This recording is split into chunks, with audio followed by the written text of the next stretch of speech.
Money can feel like this big, complicated game where nobody ever handed you the rule book. Well, today, that changes. We're going to walk through the playbook, covering 10 financial concepts that can seriously change your entire relationship with money. So, let's dive in. Let's start with the feeling I'm pretty sure we all know. You get your first real job, you see that glorious $2,000 figure on your pay stub. But then you check your bank account, and whoa, it's hundreds of dollars less. Where did the rest of it go? Well, that whole mystery leads us straight to our very first concept, taxes. For a lot of us, this is where a real financial education begins, staring at that first paycheck, completely confused. I love this description of it, this modern ritual of giving away a chunk of your money to invisible forces. And it really can feel that way, can it? But the idea, at least, is that taxes are the cost of civilization. That missing money is supposed to pay for roads, schools, and all the other public services we use every day.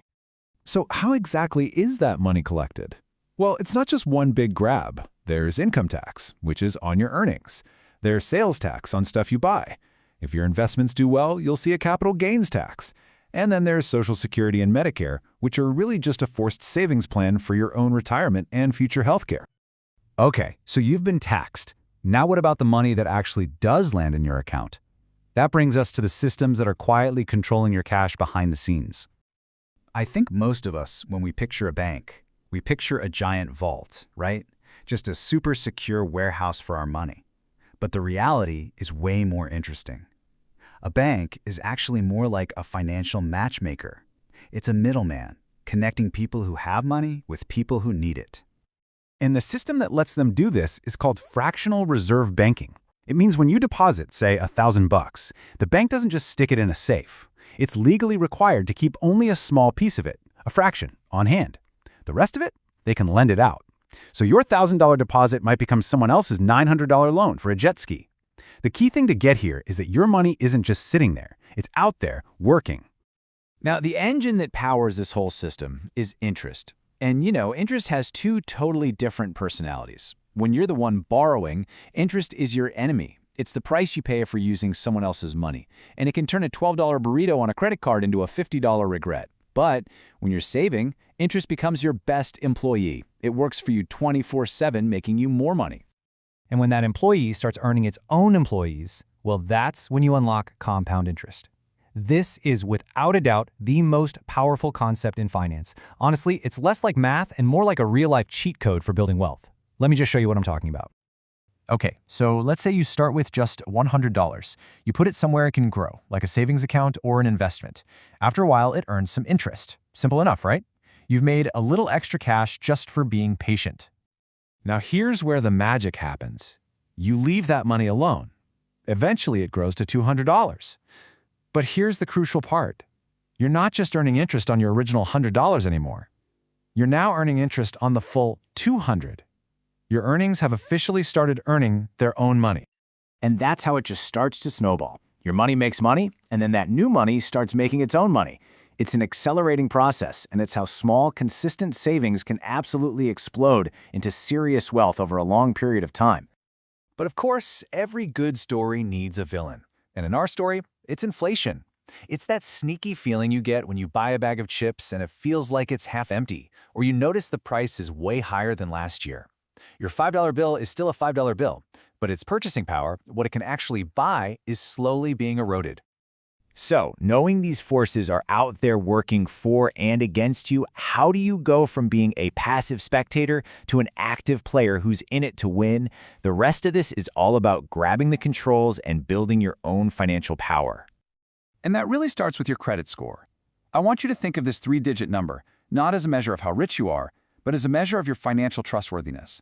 It's the number lenders look at to decide one simple thing: can we trust you to pay us back? Now, when you see the breakdown, something should jump right out at you. Look at that massive 35% chunk for payment history. That's the biggest piece of the pie by far. So what does that tell you? The single most important thing you can do for your score is to just pay your bills on time. Period. So the path to a better score is actually pretty straightforward. Number 1, pay everything on time. Number 2, try to use just a small portion of the credit you have available. And finally, you just gotta be patient. A good financial reputation isn't built in a day. Okay, So if compound interest is your superpower and inflation is the villain, then investing is how you fight back. It's the simple act of putting your money to work in assets that can grow, making sure that your savings don't get eaten alive over time. And there are lots of ways to do this. You can buy stocks, which are just tiny ownership slices of a company, or bonds, which are basically loans you give to a government or a big corporation.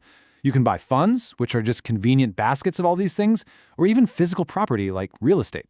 The key isn't to be a stock-picking genius. It's just to start early, spread your money around, and be patient. All right, let's just zoom out for a second.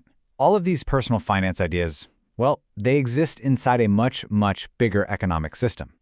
Understanding these larger forces really helps put your own financial journey into perspective. You've definitely heard the word recession thrown around. So what is it? Put simply, it's just when the economy shrinks for at least 6 months. The description we're using here is perfect. It's like the economic party is over. People spend less, companies cut back, and unfortunately, jobs can be lost. It's a tough part of the economic cycle, but it's a natural one. And what is this whole economy really built on?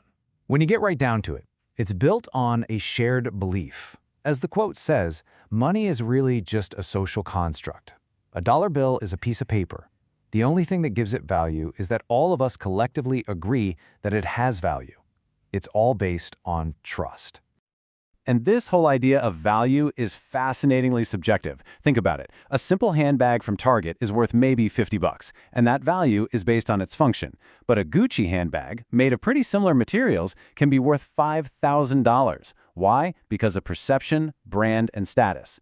Understanding that difference between functional value and perceived value, that's a huge key to how wealth works. And all of this brings us to our final and maybe the single most important concept of them all. In a world that's all about right now, it's so easy to forget this simple truth.